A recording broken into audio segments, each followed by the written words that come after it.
오늘도 우리 헤브니 교회 비전 세 가지를 함께 선포하며 말씀을 시작하겠습니다. 시작.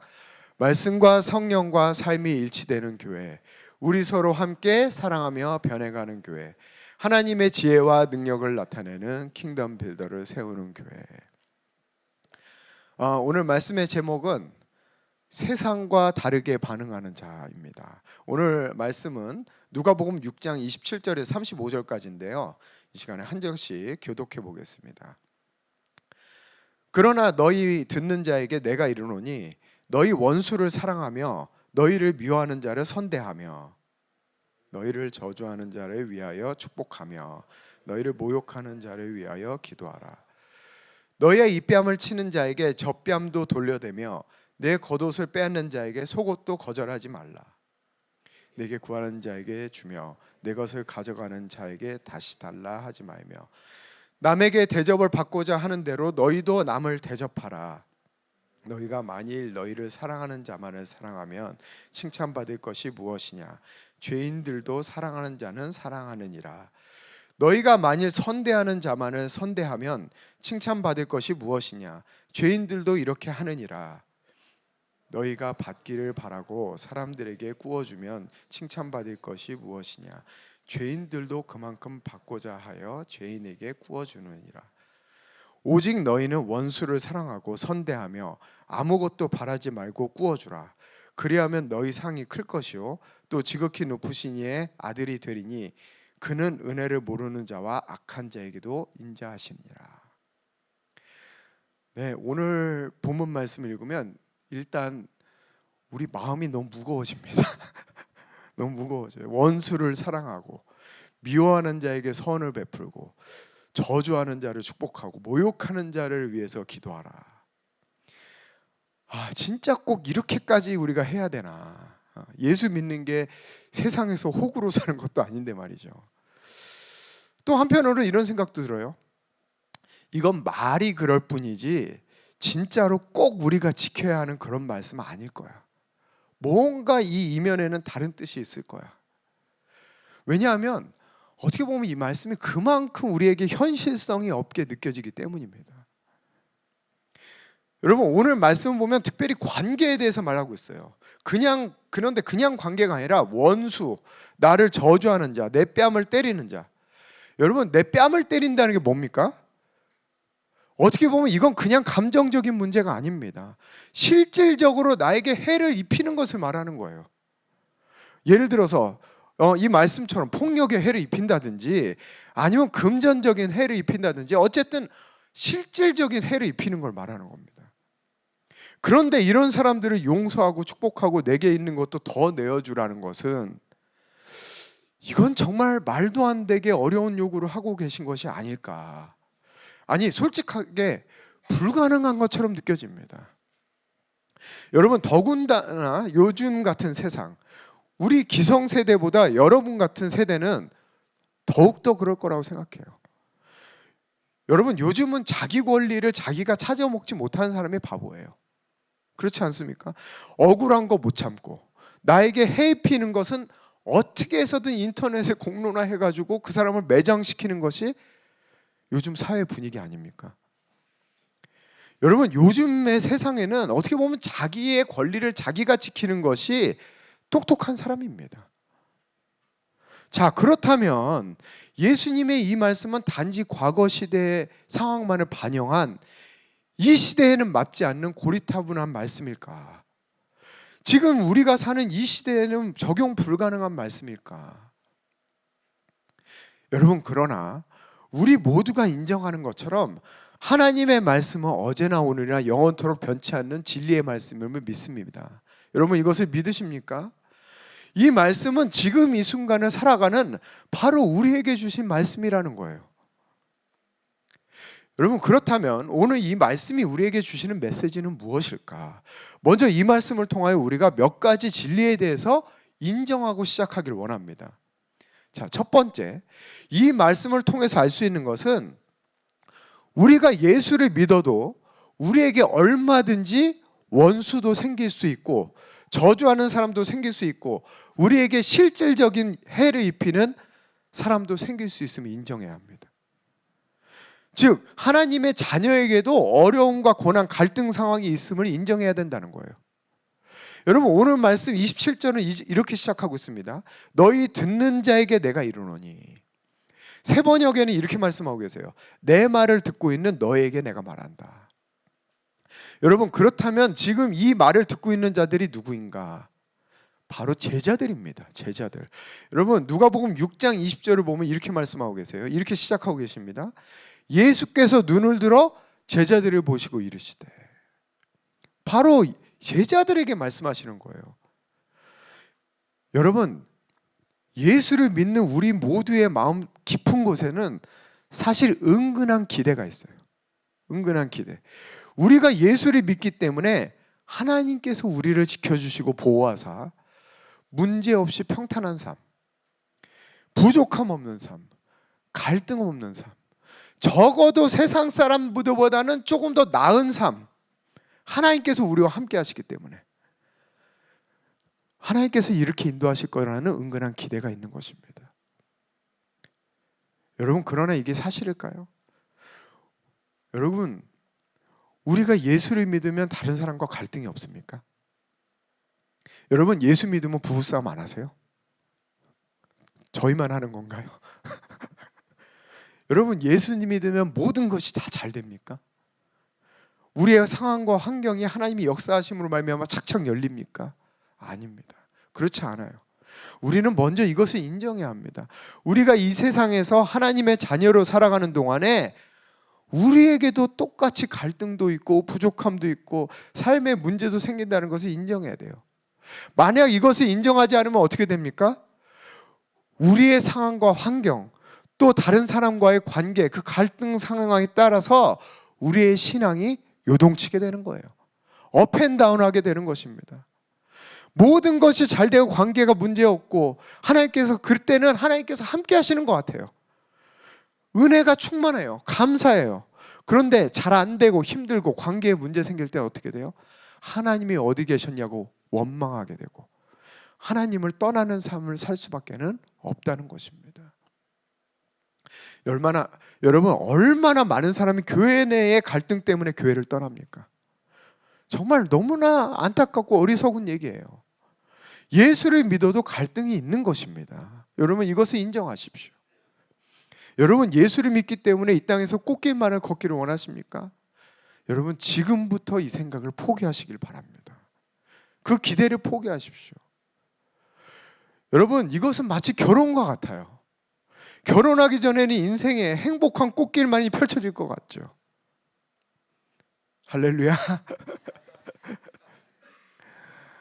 여러분 안 웃는 분들은 지금 유부남 유부녀밖에 없습니다. 이 가운데 결혼은 꽃길은 맞습니다. 맞는데 장미꽃길이에요. 그 안에 가시가 있습니다. 좋을 때도 있는데 잘못하면 피도 납니다. 여러분 우리는 먼저 우리가 하나님의 자녀가 되었을지라도 우리 삶 가운데 갈등과 어려움이 당연히 존재하는 것을 인정해야 합니다. 두 번째, 우리가 이 말씀에서 알 수 있는 것은 신앙이란 우리가 할 수 없는 것을 하는 것이 신앙이라는 거예요. 여러분 이 말씀 보면서 다들 인정하셨겠지만 지금 이 말씀에서 말하는 것은 우리의 힘으로는 도저히 할 수 없는 것을 하라는 거예요. 여러분 우리가 어떻게 원수를 사랑합니까? 어떻게 저주하는 자를 축복하고 모욕하는 자를 위해서 기도합니까? 어떻게 실질적인 해를 입힌 사람을 용서합니까? 근데 오늘 예수님께서는 이걸 하라는 겁니다. 우리에게 하라는 거예요. 여러분 인간의 힘으로 불가능한 것을 하게 되는 것이 바로 하나님 자녀의 삶이요 예수 믿는 우리가 해야 되는 삶임을 믿으시길 바랍니다. 이것을 인정하셔야 합니다.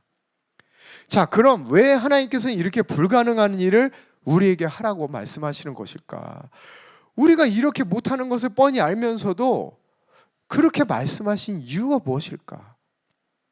여러분 우리는 그 답을 알기 위해서는 먼저 구약에서는 어떻게 말씀하셨는지를 봐야 합니다. 여러분 구약에서 원수와 같은 사람, 나에게 해를 입힌 자에 대해서는 어떻게 말씀하셨을까요? 우리 출애굽기 21장 14절에서 17절까지 우리 한 목소리로 같이 읽어보겠습니다. 시작. 사람이 그의 이웃을 고의로 죽였으면 너는 그를 내 제단에서라도 잡아내려 죽일지니라.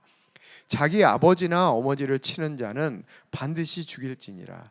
사람을 납치하는 자가 그 사람을 팔았든지 자기 수하에 두었든지 그를 반드시 죽일지니라. 자기의 아버지나 어머니를 저주하는 자는 반드시 죽일지니라. 속이 시원하죠, 여러분? 이게 우리 스타일인데 말이죠. 여러분, 구약에서는 웬만하면 죽입니다. 웬만하면 저주하는 자 그냥 바로 죽입니다, 여러분. 그리고 그 뒤에 말씀 보면 또 계속해서 이렇게 말씀하세요. 23절부터 25절까지 우리 같이 읽어보겠습니다. 시작.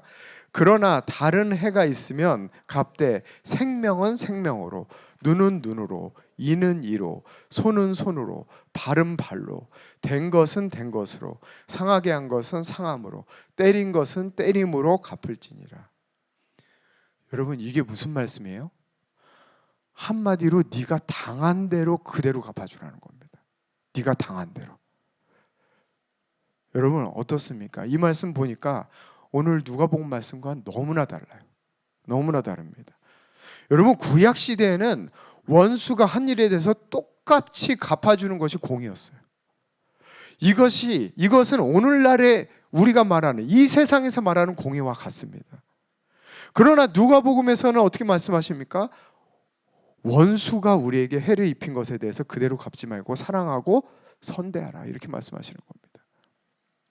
여러분, 물론 구약 말씀, 이 구약의 말씀도 하나님께서 그 당시 사람들을 보호하시기 위해서 주신 거예요. 왜냐하면 그 당시에는 원수를 갚는 일이 너무나 흔했습니다. 당연한 일이었어요. 문제는 원수를 갚을 때에 필요 이상의 피를 흘리는 일이 너무나 많았습니다. 여러분, 예를 들어서 창세기 34장에 보면 야곱의 딸 디나가 히위 족속의 아들이자 추장이었던 세겜에게 강간당하는 사건이 나옵니다. 그때 그 오빠 시몬과 레위가 너무나 화가 났어요. 당연하겠죠. 자기 동생이 이런 일을 당했는데. 그래서 그들에게 가서 말합니다. 그 히위 족속에 가서 말해요. 내 동생을 주겠다. 내 동생을 주겠다. 아내로 삼아라. 그런데 우리 집안이랑 사돈을 맺으려면 우리 전통을 따라야 돼. 너희도 우리처럼 다 할례를 받아야 된다. 이렇게 얘기합니다. 그래서 그 말을 철석같이 믿은 히위 족속 모든 남자가 할례를 다 받았어요. 그런데 그 할례를 받아서 아파하는 그때 틈을 타서 어떻게 했어요? 시몬과 레위가 가서 그 남자들을 다 죽였습니다. 그 성 안에 들어가서 모든 남자를 다 죽였어요. 여러분, 고대 사회에서는 이 같은 일들이 빈번하게 일어났었어요. 그렇기 때문에 어떻게 보면 하나님께서 너무나 많은 피를 흘리지 않게 하기 위해서 사람들을 보호하시기 위해서 이런 기준을 주신 겁니다. 그러나 어찌됐든 중요한 건 이거예요. 왜 구약의 말씀과 신약의 말씀이 이렇게 다른 것일까? 우리에게 중요한 것은 이것입니다. 왜 똑같은 상황인데도 그 상황에 반응하는 그 방법이 다르냐는 겁니다. 여러분, 지난번 제가 설교할 때 구약과 신약의 가장 큰 차이가 뭐라고 했습니까? 기억나십니까? 구약과 신약의 가장 큰 차이, 바로 하나님의 영, 즉 성령님이 우리 안에 오셨는가 아직 오지 않으셨는가, 즉 하나님의 통치, 하나님의 나라가 임했는가 임하지 않았는가 라고 말씀드렸어요. 여러분, 구약 시대의 사람들에게는 아직 하나님의 영이 임하지 않았었습니다. 그러나 예수께서 죽으시고 부활하신 이후에 제자들에게 나타나셔서 뭐라고 하셨어요? 숨을 내쉬며 이르시되 성령을 받으라. 성령을 받으라. 여러분, 지금 우리 안에는 성령께서 계신 줄 믿습니다. 그래서 지금 우리는 인간이 할 수 없는 그런 일을 할 수 있는 자가 된 것입니다. 왜? 성령님이 우리 안에서 우리의 연약함을 도우시고 역사하시기 때문이에요.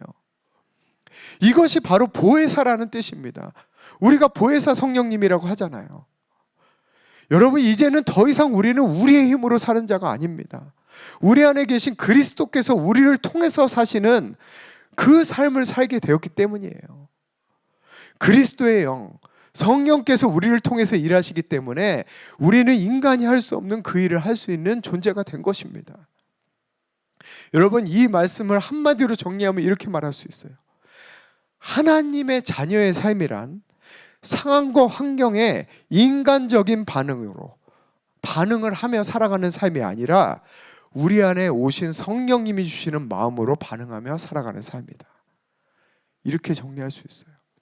즉 어떤 상황과 환경에서도 성령의 감동을 따라 말하고 행동하는 것이 바로 하나님 자녀의 삶이라는 겁니다. 여러분, 오늘 말씀을 다시 한번 보십시오. 성령께서 우리에게 오셨기 때문에, 하나님 나라가 우리에게 임했기 때문에 그 뒤에 변화된 것이 어떤 부분입니까? 무엇이 변화되었어요? 우리의 상황과 환경이 바뀌었습니까? 아니에요. 구약시대나 신약시대나 고난과 관계의 어려움은 똑같이 있었습니다. 원수는 똑같이 있었어요. 우리에게 해를 입히는 인간도 똑같이 존재했습니다. 그러나 바뀐 게 뭐예요? 우리의 반응입니다. 그 해에 따른 우리의 반응이 바뀐 거예요. 그 고난과 갈등 상황에 대처하는 우리의 반응이 바뀐 겁니다. 여러분, 성령님은 우리의 삶에 어떻게 역사하시는가, 또 어디에 역사하시는가? 하나님의 나라는 어디에 임해요? 어디에 임합니까? 너희 안에, 우리 안에 임하는 것입니다. 하나님 나라가 우리 안에 임하시면 뭐가 바뀝니까? 우리의 반응이 바뀌는 거예요. 우리의 반응이 바뀌는 겁니다. 그런데 우리는 자꾸 어떻게 기도해요? 하나님의 나라가 우리의 상황과 환경과 관계에 임해달라고 기도하는 것입니다. 즉 우리가 아니라 외부의 상황을 바꿔달라고 기도하는 거예요. 재정적인 어려움이 있는 사람은 내 재정에 하나님의 나라가 임하게 해달라고 기도하는 겁니다. 자신의 진로를 위해서 기도하는 사람은 자신의 앞날에 하나님의 나라가 임하게 해달라고 기도하는 거예요. 삶에 문제가 있는 사람은 그 삶의 문제에 하나님의 나라가 임하게 해달라고 기도하는 거예요. 하나님이 개입해달라고 기도하는 겁니다. 관계에 문제가 있든지 가정 안에 문제가 있는 사람은 그 관계 안에 하나님의 나라가 임하게 해달라고 기도하는 것입니다. 즉 자신의 외부에 하나님의 나라가 임해서 그 외부의 상황을 바꿔달라고 기도하는 거예요. 여러분, 물론 하나님께서는 우리의 상황과 환경을 역전시키십니다. 그러나 언제 역전시키십니까? 먼저 우리의 마음이 그 상황과 그 관계에 묶이지 않고 성령의 통치함을 받을 때, 즉 먼저 우리 안에 하나님의 나라가 임할 때, 너희는 먼저 그의 나라와 그 의를 구하라. 그리하면 이 모든 것을 너에게 더하시리라. 그때부터 우리는 우리에게 닥친 그 상황과 그 관계와 그 어려움 가운데서 우리의 힘으로는, 아니면 나로서는 도저히 할 수 없는 하나님이 주시는 힘으로 이겨내고 반응하게 되는 거예요. 그리고 그 반응으로 말미암아 하나님께서 여시는 새로운 길을 경험하게 되는 줄 믿습니다. 여러분, 이제는 우리의 기도가 바뀌어야 될 줄 믿습니다. 왜 나한테 이런 일이 일어났는가가 아니라, 그렇게 원망 불평하면서 제발 좀 이 상황과 환경을 바꿔달라고 기도하는 것이 아니라, 왜 나를 위해서 이런 일이 일어나는가? 왜 나를 위해서? 주님, 나는 지금 이 어려운 상황을 당했지만 지금 내가 어떻게 반응하여서 하나님께 영광을 돌릴까요? 성령께서 내 마음을 통치하셔서 내 입술의 말, 내 입술의 행동, 내 삶의 행동에 하나님의 반응을 하도록 역사하여 주시옵소서. 이렇게 바뀌어야 할 줄 믿습니다. 여러분, 제가 여러 번 여러분에게 간증한 적이 있는데, 제가 고1 때 오산리 기도원, 지금 이제 영산수련회이죠. 거기 가서 금식 기도를 내가 원치 않는데 3일 동안 한 적이 있습니다. 그때 이제 제가 유학을 가겠다고 마음 먹었고 학교에도 다 얘기를 해놨는데 군대 문제도 그렇고 여러 가지로 다 길이 막히는 거예요. 그래서 진짜 너무나 힘들었는데 저희 아버지가 그때 신학을 하고 계실 때인데 신학교 수련회를 가시면서 저를 그 오산리 기도원 내려주고 가셨어요. 그리고 3일 뒤에 데리러 오겠다. 근데 금식을 하든지 안 하든지 그건 너 자유다. 근데 뭐 하라는 얘기죠. 그거 엄마 아빠가 그거 있잖아요. 네 마음대로 해. 거의 그 수준이죠. 그래서 이제 금식 기도를 하는데 뭐 그 당시에는요, 여러분 뭐 그 당시에는 수련회도 그랬어요. 그냥 금식기도 예배 드리는 장소에서 자는 거예요. 뭐 배도 고프고 힘들 들고 그러니까 이제 물 마시다가 그 자리에서 쓰러져서 누워 있다가 갑자기 막 북소리 들리고 찬양 들리면 또 일어나서 하다가 이러는데, 그러다 보니까 다 같이 자고 뭐 이런 분위기니까 사람들이랑 좀 이렇게 친해졌어요. 또 어린애가 와서 고1짜리가 혼자 와가지고 막 물 마시면서 금식기도를 하니까 쟤는 무슨 죽을 병에 걸렸길래 여기까지 와서 저렇게 금식기도를 하나, 그러면서 아저씨들이랑 아줌마들이 와가지고 막 너는 어떻게 왔니 물어보고 그랬는데, 이제 서로 얘기를 하게 되잖아요. 여러분, 근데 저 기도 제목은 뭐 꺼내지도 못합니다. 거기서는 뭐 빚도요 5억 미만으로는 요새 얘기도 못해요. 이거는 한강다리에서 그냥 떨어지기 직전에 마지막으로 하나님께 오신 분들이 대부분이에요. 암도 뭐 보통 4기 뭐 이렇습니다. 여러분, 그런 분들이 기도하다가 갑자기 하나님께서 응답을 주셨다고 얼굴이 환해지면서 왜 하나님께서 내 빚을 갚아주지 않겠느냐, 온 세상이 하나님 것인데, 갑자기 그러면서 내려가요. 여러분, 그런데 그분들이 나중에 해결받았다는 간증들을 우리가 얼마나 많이 듣습니까? 얼마나 많이 들어요. 여러분, 그분들도 처음에는 자신의 상황과 환경, 나 좀 살려주세요 하나님, 나무 뿌리 붙잡고 기도했을 겁니다. 그런데 지금 그분들에게 바뀐 게 뭐예요? 뭐가 바뀐 겁니까? 상황과 환경이 바뀌었어요? 아닙니다.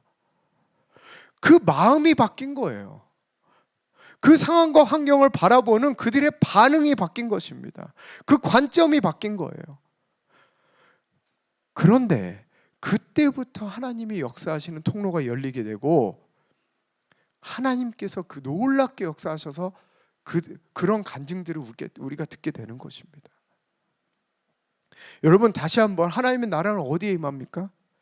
바로 우리 안에 임하는 것입니다. 우리 안에 임하는 거예요. 여러분, 이 시간에 우리 가슴에 손 얹고 한번 이렇게 선포해 봅시다.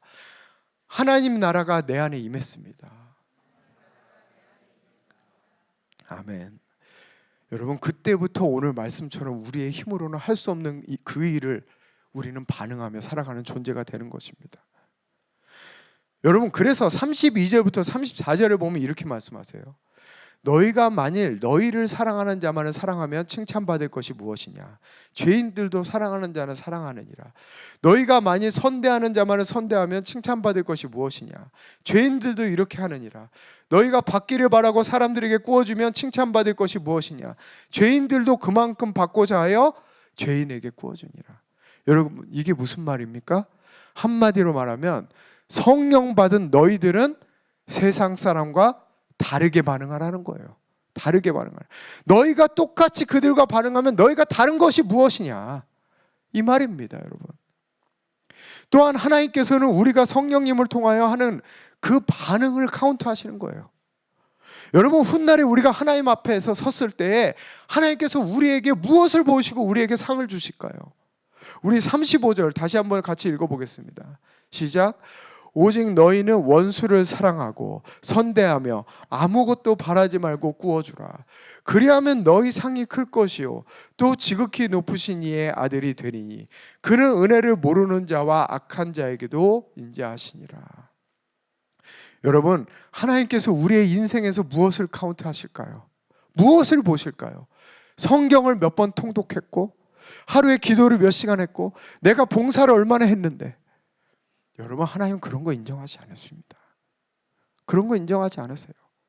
하나님께서는 우리가 우리 안에 계신 성령님을 통하여 세상과 다르게 얼마나 반응하며 살아가는가, 바로 그것을 카운트하시는 겁니다.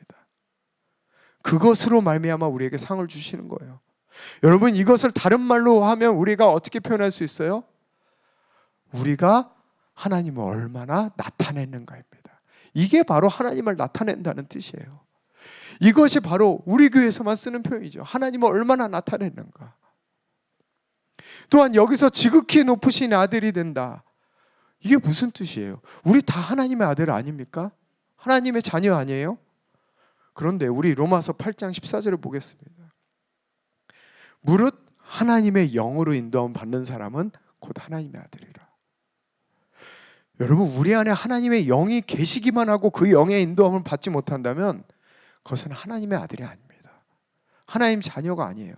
그 영의 인도함을 받는 자가 바로 하나님의 아들, 지극히 높으신 이의 아들이 된다는 것입니다. 여러분, 저는 정말 감사한 것은 우리 교인들과 대화할 때 또는 1대1 할 때 이런 간증들을 많이 읽게 됩니다. 목사님, 제가 과거 같으면은 막 이럴 때 이랬을 텐데, 막 못 참고 화를 냈을 텐데, 아니면 3일 동안 아무것도 안 하고 그냥 우울에 빠져 있었을 텐데, 지금은 전혀 달라요. 지금 왜 그런지 모르겠어요. 지금은 전혀 다릅니다. 예를 들어서, 또는 과거에 우리 남편이, 우리 아내가 분명히 이렇게 했을 텐데 너무 달라졌어요. 이렇게 했는데도 화도 안 내요. 옛날 같으면 3일 동안 삐져서 말도 안 할 텐데 전혀 달라졌어요. 여러분, 저는 이런 말을 들을 때마다 얼마나 감사한지 몰라요. 이것이 사소하게 보이지만 여러분, 이거 우리 힘으로 될 수 있는 겁니까? 될 수 없는 겁니다, 여러분. 우리 안에 계신 성령께서 역사하실 때 가능하게 되는 거예요. 저는 우리 교인들이 변화되는 모습을 볼 때마다 너무 감사합니다. 여러분, 최근에 제가 미국에 사는 제 동생과 오랜만에 통화를 오래 했는데 갑자기 그런 얘기를 하더라고요. 오빠도 옛날에 엄청 욱했잖아, 그러더라고요. 저는 기억도 안 납니다, 제가 욱한 거. 내가 진짜 욱했나 가만히 생각해 보니까 정말 옛날에 좀 욱하는 성격이 있었어요. 제가 욱하는 성격이 있었던 게 아니라 많이 욱했습니다, 사실. 아마 저를 지금 만나는 사람은 아마 상상도 못할 거예요. 여러분, 성령님으로 인해서 우리가 할 수 없는 그런 선한 반응들을 하게 되고 그것이 우리 안에 쌓이게 되면 그것이 우리에게 새로운 사고체계가 되고 그것이 바로 우리 안에서 그리스도의 향기를 나타내는 인품이 되는 겁니다. 그것이 우리의 인품을 만드는 거예요. 여러분, 이것을 사모하는 여러분 모두가 되시기를 축원합니다. 오늘 말씀 맺겠습니다. 여러분, 우리는 어떻게 변화될 수 있습니까? 우리의 노력과 우리의 선행과 우리의 열심으로 우리는 절대 변할 수 없습니다. 우리가 변화될 수 있는 길은 오직 우리 안에 계신 성령님입니다. 어떤 상황에서도 어떤 환경에서도 그 성령을 따라 반응할 때, 그 성령을 따라 반응할 때 그 반응이 우리를 변화시키는 겁니다. 기억하십시오. 우리가 열심히 믿고 기도하고 열심히 한다고 해서 우리 인생 가운데 꽃길만이 펼쳐지지 않아요. 그러나 똑같은 상황이라 할지라도 자신 안에 계신 성령님을 통하여 반응하는 사람, 성령님을 통하여 말하고 성령님을 통하여 행동하고 성령님의 관점으로 행동하는 사람, 그 사람은 하나님의 역사하심을 그 상황 가운데서 보게 되는 것입니다. 여러분, 관계적인 문제, 상황적인 문제를 바꾸려고 노력하지 마십시오.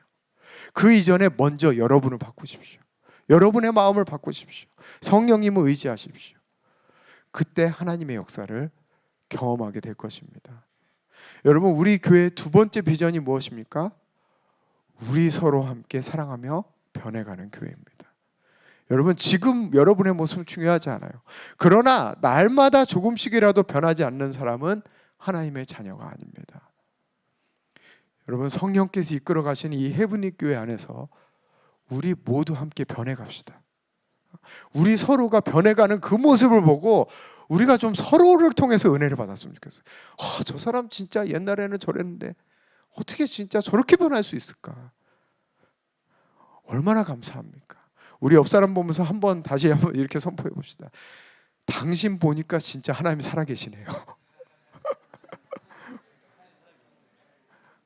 우리 다 같이 정말 이런 교회가 되기를 축원합니다. 우리 이 시간에 다 같이 일어나서 찬양하며 나가시겠습니다.